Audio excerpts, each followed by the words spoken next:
Assalamualaikum warahmatullahi wabarakatuh. Assalamualaikum. Nama saya Azmi Rozali. Tadi pagi hadir, subuh kemarin hadir di Masjid Rahman.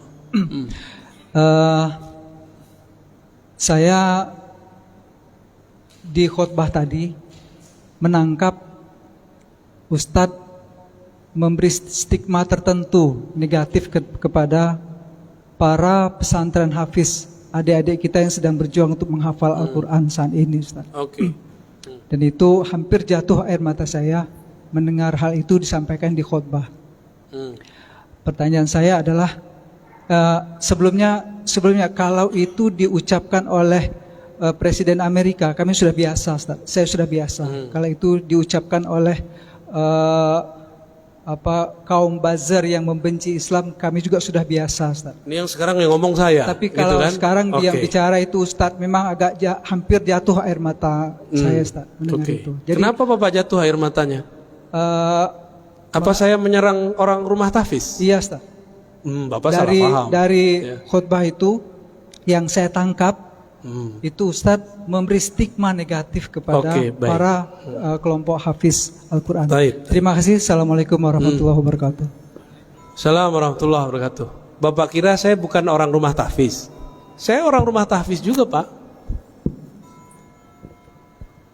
Bapak kira saya bukan penghafal Quran? Saya penghafal Quran juga. Saya punya sanad Quran juga. Tapi baginda Nabi mengabarkan nanti di akhir zaman akan muncul khawarij yatluna ayatillah rotba. Mereka kalau baca ayat itu rapi. Kita nggak paham maksudnya apa. Ternyata di akhir zaman menjamur rumah-rumah tahfiz. Disitulah masuk khawarij. Saya nggak menyalahkan rumah tahfiz, tapi saya menyalahkan kalau rumah tahfiznya kemasukan. Paham? Dari 2008 saya membersamai rumah tahfiz di Pamulang, di Ciputat, di sono. Kita ngajar mereka. Bahkan saya sampai sekarang masih ngulang-ngulang hafalan saya lah, ya. Masih. Nggak ada stigma negatif. Stigma negatif itu kalau rumah tahfiz sudah kemasukan, dan itu kejadian, Pak. Jamaah kita udah ngurus masjid sekian tahun. Ada anak tetangga ditaruh di rumah tahfiz. Rumah tahfiz namanya kayak sahabat gitu. Ya. Pas Ramadan ada surat dari madrasahnya untuk berceramah berkultum.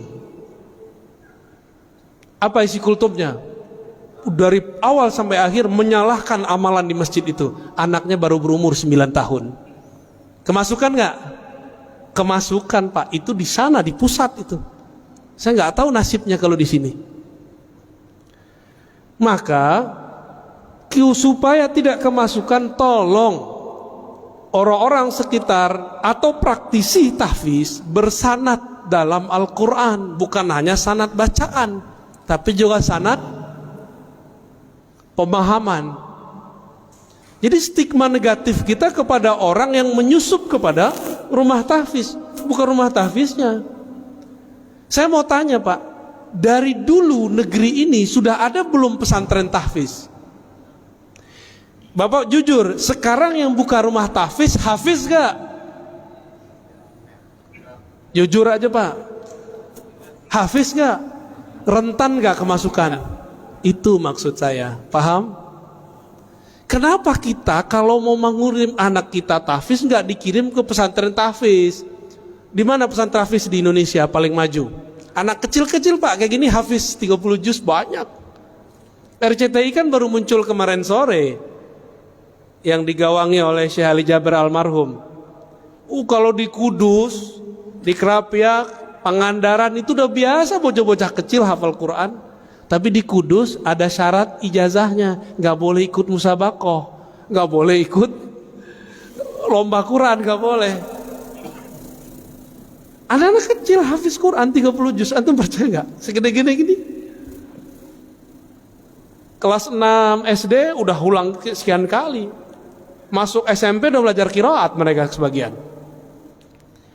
Kita ini giliran politik, Ustadz nggak boleh ngomong politik. Giliran kimia, kedokteran, Ustadz gak boleh ngomong. Giliran antum gak ahli Quran, punya rumah, pengen beramal, gak percaya sama Ustadz, udah buat aja rumah tahfiz, gaji aja Ustadz. Kita nih siapa bisa gaji-gaji orang? Emang kita bisa menjamin Quran yang kita sebar itu sahih? Ini mohon maaf nih orang-orang kaya ya, antum percaya deh sama Ustadz, percaya sama ulama yang bersanad.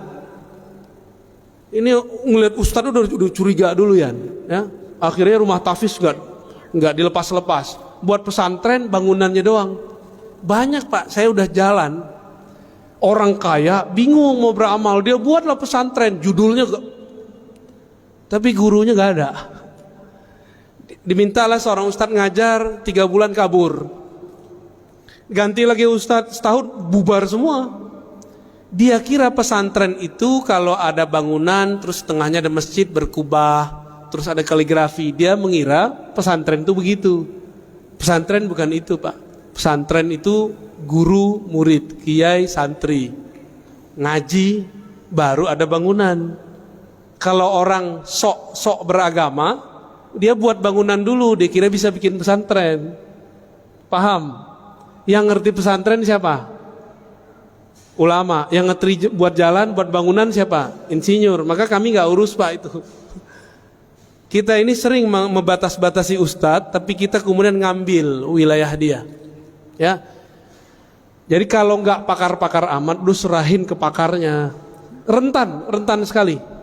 Dan Bapak percaya atau tidak, salah satu guru saya didatangi salah satu gerakan rahasia di dunia. Saya nggak usah sebut. Dan mereka mengatakan apa? Disampaikan ke kita waktu itu. Ini Bapak percaya atau tidak, ini bukan stigma negatif. Rumah-rumah tahfiz, ma'had tahfiz yang tidak jelas sanadnya itu proyeknya kami. Itu mereka yang ngomong tahun lalu.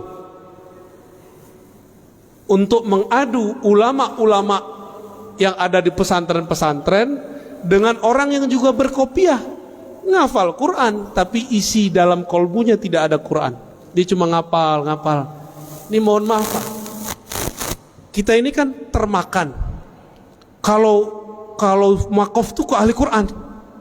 Ahli Quran itu ada yang pakarnya hafalan, ada yang pakarnya tafsir, ada ahli Quran pakarnya di hadis, ada ahli Quran pakarnya di fikih, ada ahli Quran pakarnya di tasawuf. Itu semua ahli Quran. Bukan yang cuma tamatan Quran Pak, hafal tahfiz, enggak.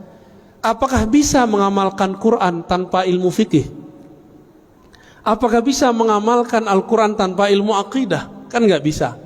Jadi tolong diluruskan Pak ya.